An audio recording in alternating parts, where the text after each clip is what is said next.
Pemirsa, KPU telah menetapkan ada 17 partai politik yang akan berpartisipasi dalam pemilu 2024.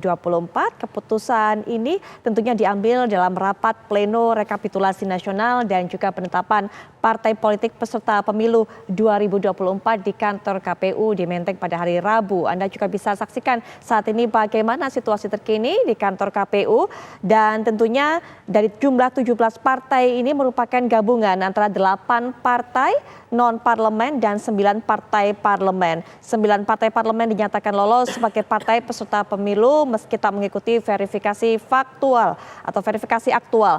Nanti kita akan minta pendapat Mas Adi Prayitno mengenai proses verifikasi faktual ini, tapi juga mungkin bisa saya berikan informasi kepada Anda pemirsa. 9 partai parlemen yakni PDIP, Gerindra, Golkar, Nasdem, PKB, PKS, PAN, Demokrat, dan P3. Sedangkan 8 partai non-parlemen yakni Perindo, PBB, PKN, Garuda, Gelora, Hanura, PSI, dan Partai Buruh.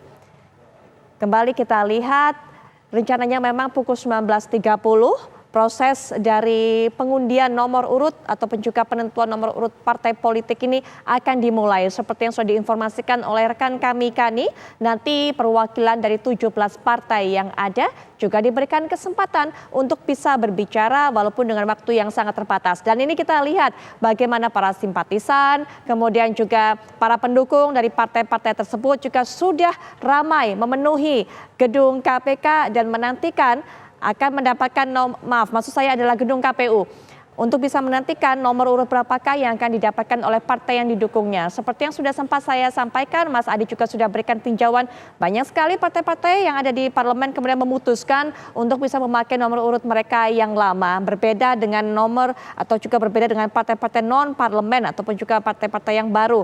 8 partai tersebut yang memang ditentukan nasibnya, ditentukan nomornya atau angkanya nanti pada proses pengundian kali ini. Mengenai verifikasi faktual sambil juga kita melihat apa yang terjadi di sana di luar gedung KPU, Mas Adi, begitu ramai para pendukungnya ini. Ada catatan tersendiri dari Anda, Mas Adi, mengenai proses verifikasi faktual yang dilakoni oleh 8 partai non-parlemen? Ya, saya kira memang semua proses verifikasi faktual itu berjalan dengan relatif normal ya, tidak ada hambatan yang cukup berarti. Cuman memang ada hembusan isu yang rada kurang mengenakan yang dilontarkan oleh teman-teman Partai Umat yang menuding bahwa ada intervensi dari KPU Pusat yang mencoba untuk membatasi mereka sehingga tidak bisa lolos verifikasi faktual ya. Tuduhan-tuduhan yang menurut saya cukup serius dan harus dibuktikan, dan teman-teman KPU pastinya tidak boleh tidak harus memberikan jawaban yang secara clear. Ini kan menyangkut nama baik, ini menyangkut kredibilitas. Ini menyangkut penyelenggara pemilu yang diberikan mandat oleh undang-undang sebagai satu-satunya lembaga yang sah secara konstitusional untuk menyelenggarakan pemilu. Kalau penyelenggara pemilu seperti KPU dituduh tidak profesional, dituduh tidak netral, dituduh mengintervensi dan menghalang-halangi, tentu ini menjadi kabar yang buruk. Makanya saya kira teman-teman KPU ke depan memang harus bisa memberikan satu klarifikasi bahwa tuduhan-tuduhan yang dilakukan oleh Partai Umat itu tidak benar adanya. Bahwa tuduhan-tuduhan partai lain yang tidak lolos verifikasi itu adalah kabar yang tidak bisa dipertanggungjawabkan. Nah, sementara partai politik yang tidak bisa dinyatakan lolos verifikasi faktual bisa menempuh jalur hukum, Mbak Putri. Pertama misalnya mereka harus menyertakan bukti-bukti kecurangan, bukti-bukti ketidaknetralan KPU, dilaporkan kepada Bawaslu. Nanti Bawaslu akan menyidang, akan melihat apakah bukti kecurangan yang dituduhkan itu bisa dipertanggungjawabkan ataupun tidak. Ataupun misalnya jika ada indikasi intervensi ataupun tekanan ataupun intimidasi yang sering disebutkan oleh teman-teman itu, bahwa misalnya komisioner KPU itu mengintervensi supaya tidak meloloskan partai politik tersendiri, itu bisa dilaporkan ke DKPP, Dewan Kehormatan Penyelenggara Pemilu. Jadi ada instrumen hukum yang bisa dipakai oleh semua partai yang tidak lolos verifikasi faktual untuk mendapatkan hak politik dan keadilan untuk terus diperjuangkan sampai tuntas. Ya, itulah yang kemudian saya tangkap. Yang kedua tentu adalah soal euforia demokrasi yang bisa kita lihat di layar kaca ini, di mana hampir semua simpatisan partai itu memadati jalanan di depan KPU. Jalanan yang sudah sempit dipadati, ya, sehingga ramainya begitu luar biasa, Mbak Putri.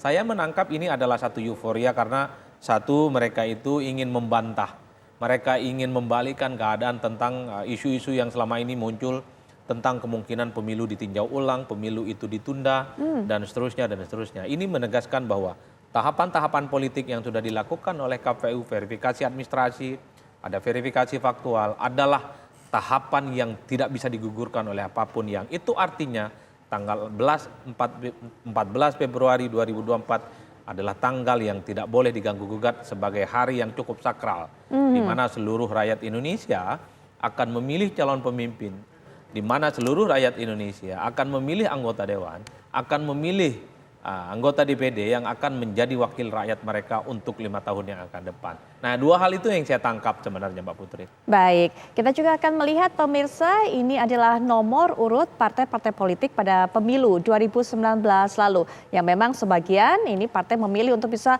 menggunakan nomor yang sama seperti dikatakan oleh PDIP begitu, memilih untuk tetap berada ataupun memakai nomor 3. Kita lihat PKB ada di nomor 1, kemudian juga Partai Gerindra memiliki nomor 2, PDIP nomor 3, kemudian juga kita lihat pemilu 2024 nomor urut yang akan diundi ada berapa nomornya, yaitu itu pilihannya nomor 6, 7, 9, 11, 13, 15, 16, 17, dan 18. Kemudian nomor 4 adalah Partai Golongan Karya atau Golkar, kemudian juga Nasdem ini memiliki nomor 5 pada pemilu 2019 lalu, kemudian juga PKS memiliki nomor 8. Sehingga tadi disampaikan juga oleh pihak KPU bahwa nomor-nomor yang tersisa yang tidak dipakai atau tidak dipilih oleh partai parlemen ini kemudian nanti akan diundi ulang, akan dikocok ulang untuk bisa didapatkan oleh partai-partai non-parlemen. Kemudian kita lihat juga Partai Demokrat nomor 14, PAN 12, kemudian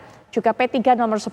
Sehingga tadi Anda bisa melihat para pendukung, simpatisan partai, terutama Partai Demokrat ini memasang ataupun juga mengangkat nomor 14 tinggi-tinggi termasuk juga bendera dari Demokrat pada saat memenuhi gedung KPU.